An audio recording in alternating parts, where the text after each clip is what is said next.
Hello, myself Shomrat Paul. Presently, I am working as an assistant professor in the Department of Electrical and Electronics Engineering, formerly known as EEE Department, at Swami Vivekananda Institute of Science and Technology. This is my first lecture session through which we are going to demonstrate the thyristor in detail, its working principle, its construction, and the VI characteristic. But before going into my first session, we should know what is the difference between uncontrolled switch and controlled switch. Previously, we have studied about uncontrolled rectifier or uncontrolled converter, which was normally designed by uncontrolled switches. The good example is diode.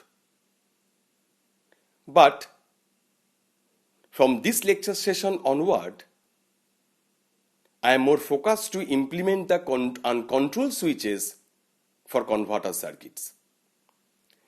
So, in case of diode, we all know about it, the characteristics of the ideal diode, that is, the diode starts working from 0 degree to 180 degree for positive half cycle and it stops conducting to the negative half cycle, that is 180 degree to 360 degree.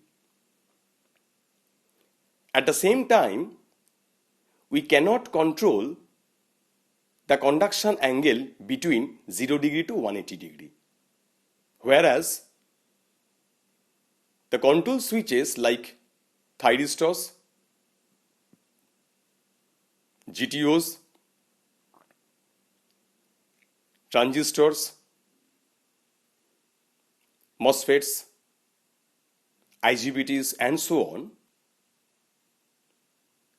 they all are behaving like a diode, means it starts conducting from 0 degree to 180 degree and stops conducting between 180 degree to 360 degree. But unlike a diode, it cannot conduct 0 degree to 180 degree in forward half cycle unless until we are not applying any triggering pulse. So what is triggering pulse? That will be discussed later. But try to understand it.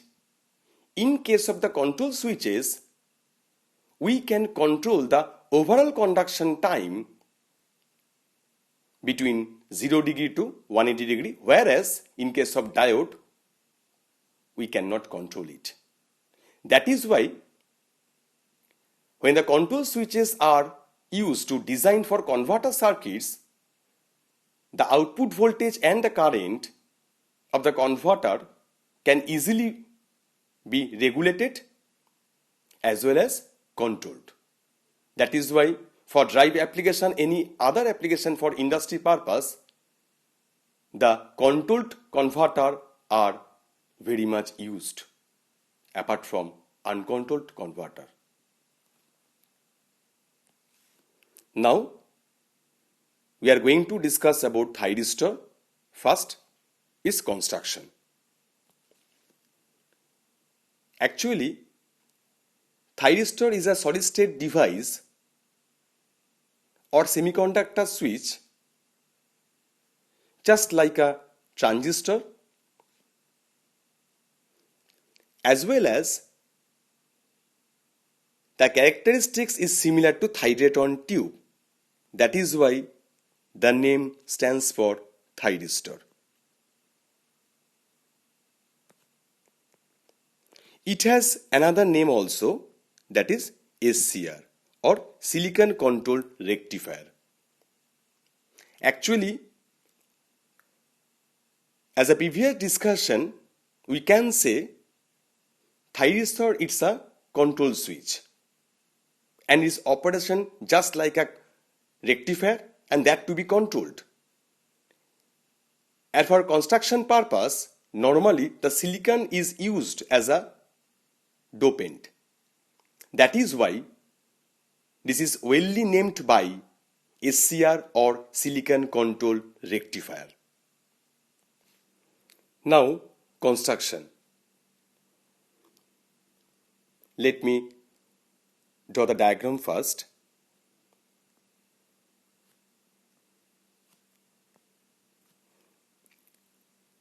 This is normally constructed by 4 layers,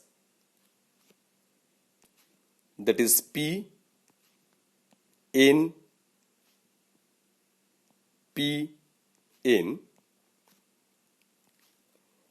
and 3 junctions J1, J2 and J3, and 3 terminals, that is anode, cathode and gate. In case of forward biasing condition, we must say the anode is more positive with respect to cathode.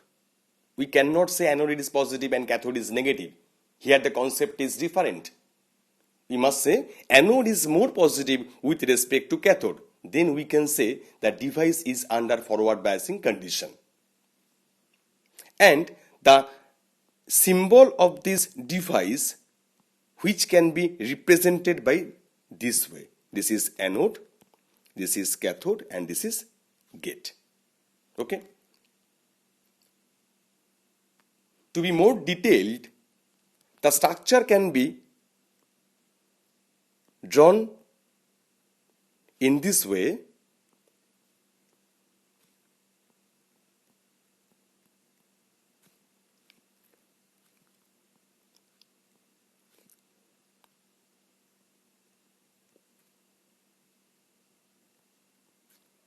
This is gate terminal, this is cathode terminal, this is aluminum normally constructed by, this is anode normally constructed by aluminum, 3 junctions J1, J2 and this is J3, and 4 layers, that is P, N, P and N.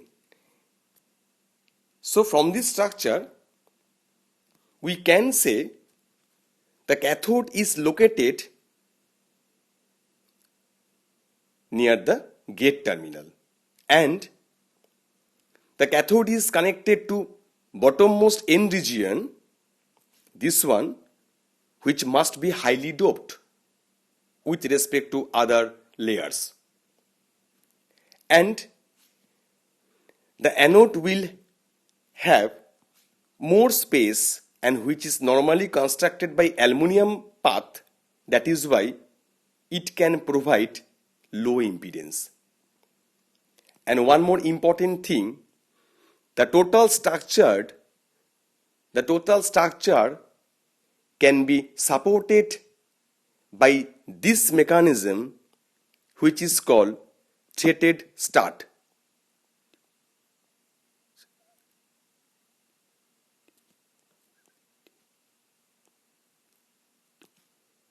Normally it is used to tightening the total structure as well as for high level or high voltage application. Somehow it is working as a heat sink by the help of a proper nut. The thyristor has high power handling capacity. The SCR's voltage ratings near about 10 kilovolt and the RMS current rating about 3000 ampere and power handling capacity, that is 30 megawatt. That means this kind of power switch is very much useful for high power application, for industrial purpose. So before going to plot the VI characteristics of this typical type of switch, first we need to know the normal working principle. Now see this figure. when the anode is more positive with respect to cathode, then a current tries to flow in the forward direction. In this case, across the junction J1, as the current tries to flow P to N junction, and across the junction J3, as the current tries to flow from P to N direction, that is why junction J1 and junction J3 both are in forward biasing condition. But in case of junction J2, as the current tries to flow from N to P region, that is why junction J2 is behaving like a reversed bias junction. That is why there is a tendency to formation of a depletion layer. That is why initially when the anode is having a small amount of voltage with respect to cathode, then a depletion layer is formed across the junction J2. If we are increasing the anode voltage with respect to cathode, then the width of the depletion layer will be decreased, because few amount of charges from the P layer, that is normally defined by holes, and for N layer, that is normally defined by electrons, and it is holes. That means once the anode is positive biased with respect to cathode, then the anode will be pulled the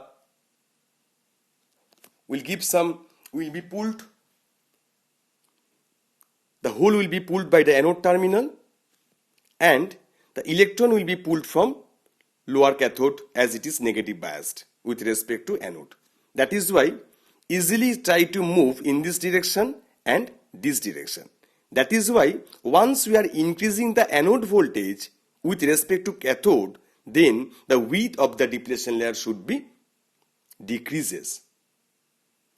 And once we are applied the huge amount of anode voltage with respect to cathode, then due to avalanche breakdown of the majority carriers, then the junction J2 will be vanished. That means there is no barrier to oppose the anode current which try to flow from anode to cathode terminal. Then the current starts conducting easily from anode to cathode in this direction. So this all can be done without application of the gate pulse.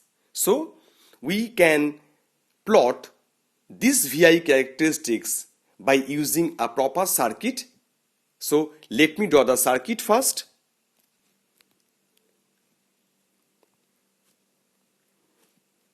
So this is the circuit diagram through which we can present the VI characteristics.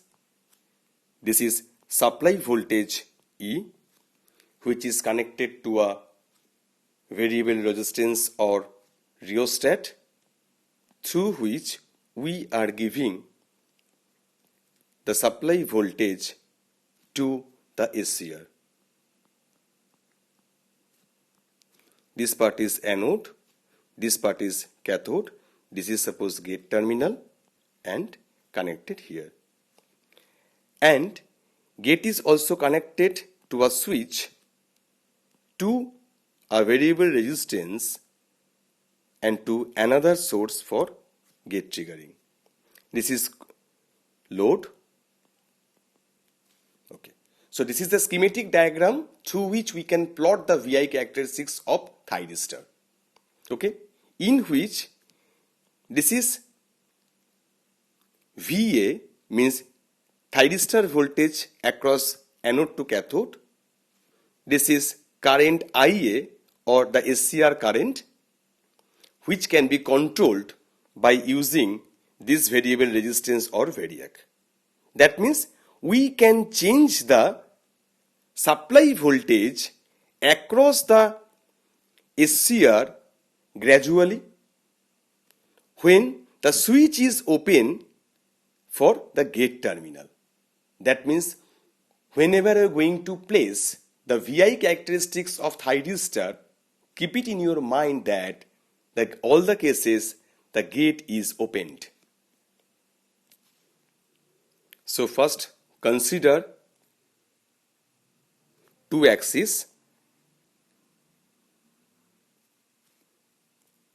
that is VA or anode voltage, which is taken from the diagram, that is IA or anode current taken from the diagram. So it should be minus IA and it should be minus VA. Actually, it has three modes of operation. Number one, forward blocking mode. Number two, forward conduction mode. And number three, reverse blocking mode. As we know from the constructional features, when the anode is more positive with respect to cathode, then the depletion layer has formed across the reverse bias junction J2. As we know, in this case, the junction J1 and J3 both are in forward biasing condition. That is why small amount of reverse leakage current try to flow throughout the device. Okay? So it can be more clear by using this figure. Suppose this is the internal structure of the thyristor. This is anode, this is cathode. Just we had discussed before, that is gate. Okay, there is junction J1, J2 and the junction J3, that is 4 layers PN, PN. I mean to say you that when the anode is more positive with respect to cathode and when the anode current try to flow in this way, then the junction J1 and the junction J3 both are in forward biasing condition, but the junction J2 is in reverse biasing condition. That is why initially a small amount of leakage current starts flowing throughout the device, but the device still is in off state or blocking state. That is why we can draw this phenomena by this axis. It has started from this one up to a point. There is a very small amount of leakage current starts flowing. This is the amount of leakage current. But when we are increasing the biasing voltage, means the anode is more positive with respect to cathode, and after few time, by gradually increment of the anode voltage, when the voltage will reach to a critical value or maximum value which is defined by VBO, which is called actually breakover voltage, then the thyristor can be in on state. Once the thyristor fired or thyristor is in on state, then small increment of the anode voltage, the anode current rises rapidly. Then it will be behaving like this one. Okay? So what happened? I repeat. In this particular region, when we are applied the anode voltage below breakover voltage, then due to presence of reverse biasing junction across junction J2, small amount of leakage current starts flowing, then the device is under blocking state. That is why this region is called the first mode operation or forward blocking mode. After certain time, again when we are increasing the anode voltage to a particular level and just we are crossing the value, that is VBO or the critical amount of voltage, then the device can be turned on as the junction J2, the reversed bias junction J2 can be vanished by avalanche breakdown. That is why then the current starts flowing throughout the device and it increases rapidly with small increment of supply voltage. So how can it possible? In some book it can be added by some dotted line like this. So how can it possible? See, think about any switch for domestic purpose. Okay? When the switch is closed or the switch is on, then some load is in working state. Maybe the fan is moving, maybe the light is glowing. That means what? That means the voltage is appeared across load. No voltage is appearing across switch. Then the switch is working as a short circuit. That is why the current is rapidly increased, but the voltage appearing across the switch is negligible. This is reflected on this particular state. That is why this is called conduction state or forward conduction mode.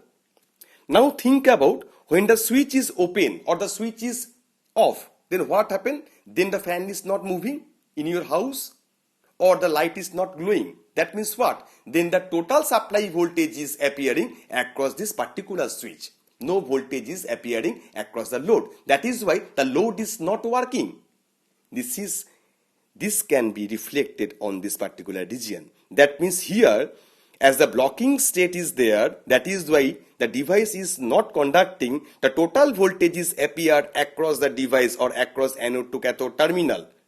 When we are applied the voltage and just cross the breakover voltage VBO, then the device is under on state. That is why the voltage falls as the switch is working as a short circuit. That is why no voltage is appearing across switch. There is a very small amount of voltage is there and the current is increased rapidly and sharply with small change of the supply voltage. But there is a small amount of voltage drop is there.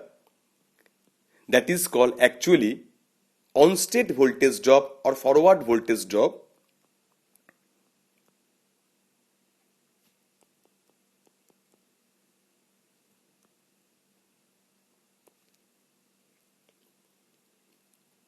And that can be done for 4 layers and 3 junctions.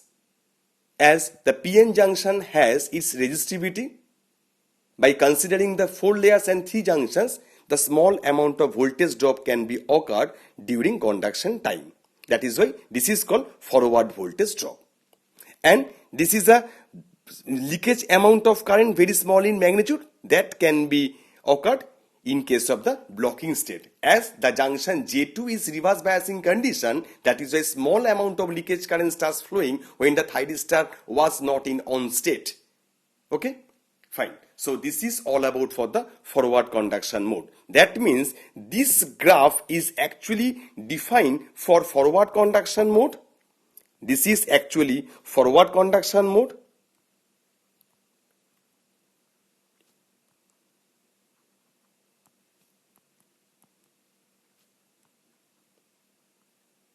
And this is actually for forward blocking mode.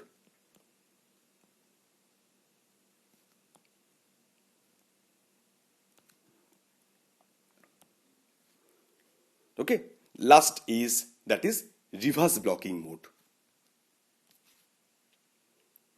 So go through the basic construction first. This circuit diagram. In case of reverse biasing mode, what happened? So let me erase this part. Okay.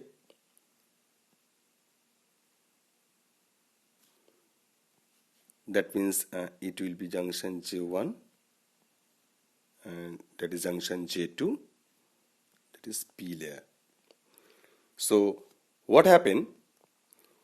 In reverse biasing condition, we can say the cathode is more positive with respect to anode. That means then current try to flow from cathode to anode due to movement of the majority carriers across the all layers. In this particular case C, when the current try to flow from K to A terminal, that means this NP region is reverse biasing condition, as well as this NP region is reverse biasing condition. But whereas this region are in forward biasing condition. That means we can say when the device is under reverse biasing condition, then J2 is under forward biasing condition, whereas J1 and J3 both are in reverse biasing condition. That means it provides the depletion layer across junction J1 and J3 for both cases. That is why if we are trying to increase rapidly the cathode voltage with respect to anode to make the avalanche breakdown across junction J1 and J3, which is not required for reverse biasing condition, whatever, then what happen? Then the huge amount of voltage can be appear across cathode to anode. Once the junction J1 and J3 can be avalanche breakdown, then what happen? Inrush of current try to flow in opposite direction throughout the device. That provides huge amount of loss, and which is converted to a huge amount of heat. And due to production of huge amount of heat, the junction J1 and the junction J3 can be permanently damaged. That means the switch can be permanently damaged. That is why this phenomena can be reflected on the VI characteristics also. In the initial case, when the cathode is more positive with respect to cathode, or we can say the device is under reverse biasing condition, then small amount of leakage current starts flowing due to presence of reverse bias junction J3 and J1. If under any circumstances or the application of the huge amount of reverse biasing condition, if the junction J1 and J3 can be vanished, then a inrush of current is flowing throughout the reverse biasing junction. This is called actually reverse leakage current, or this is actually called the reverse current. This is not applicable for the reverse biasing condition. It provides a huge amount of heat as the huge amount of voltage is appearing across cathode to anode, as well as the current is inrush of current starts flowing from cathode terminal to anode terminal. That is why the loss is increased with a higher value, as well as it provides a huge amount of heat, and the junction J1, J3 is permanently damaged, means the switch is permanently damaged. That is why this is called reverse blocking voltage, and at which the avalanche can occur across two junctions J1 and J3. This is called VBR, or it can be said by reverse breakover voltage, whereas VBO is forward breakover voltage. So reverse breakdown voltage, and this is called reverse blocking state, and this characteristics is called the reverse characteristics. So this is, we can say, this is reverse breakdown voltage, this is, and this curve can be said by reverse blocking mode.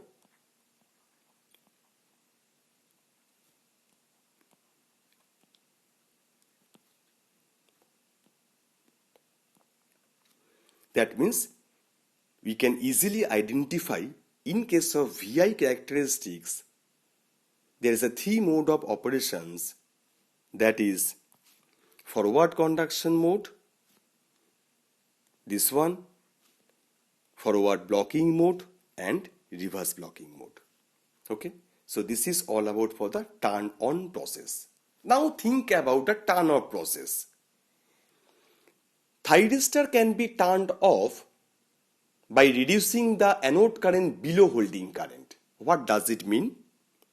Suppose at the point at which, when the breakover voltage is appeared across anode, when the device starts conducting in a particular point, then this is defined by this current is suppose I BO, or the current appeared due to presence of breakover voltage VBO.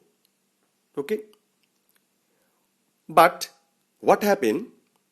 Suppose when the thyristor is just turned on and we are reducing the anode voltage or biasing, we are reducing the biasing, then the thyristor can be switched off immediately.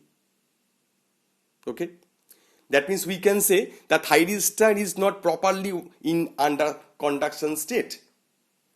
If we can hold this voltage for few times, then the anode current which will reach to a particular value which is defined by IL or latching current, then we can say the thyristor is perfectly in on state. Okay, that means leakage, that means latching current.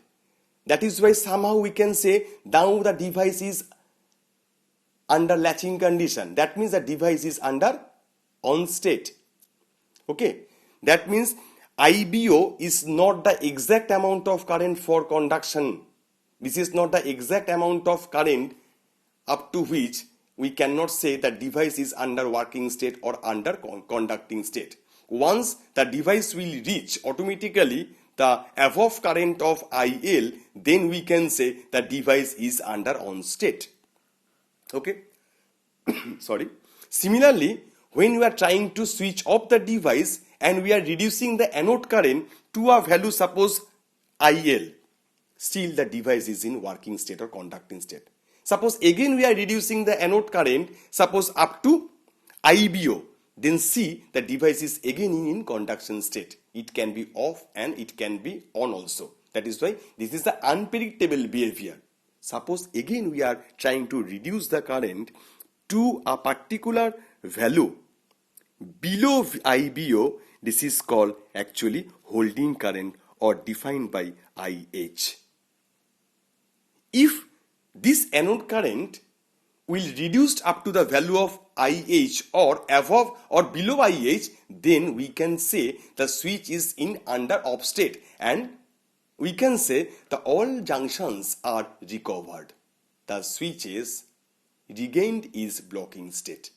That means these two current is very important, that is IL and that is IH. So IL means that is the minimum amount of current or latching current which is normally associated with the conduction process, and IH means is the minimum amount of current or holding current which is normally associated for turn on process. That means IL defined by the conduction condition, IH defined by the turn on process. Okay, that is why from this graph we can say that is IL, the magnitude of IL is greater than IH.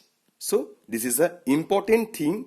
Keep it in your mind, all the cases IL or latching current should be greater than IH or holding current.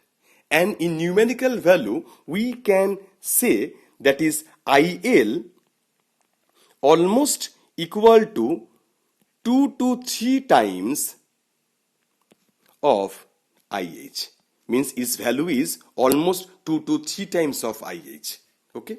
So this is all about for the VI characteristics of SCR. Thank you.